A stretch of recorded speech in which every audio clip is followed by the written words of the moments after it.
Hindi ako masaya doon. Kumbaga, kamote ako doon.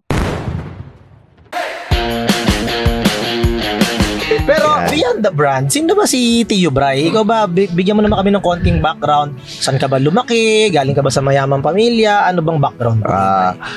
Una-una, galing ako sa middle class na pamilya. Actually, ang mom ko galing sa isang political clan, pero lumayo siya doon. So sumama siya sa tatay ko.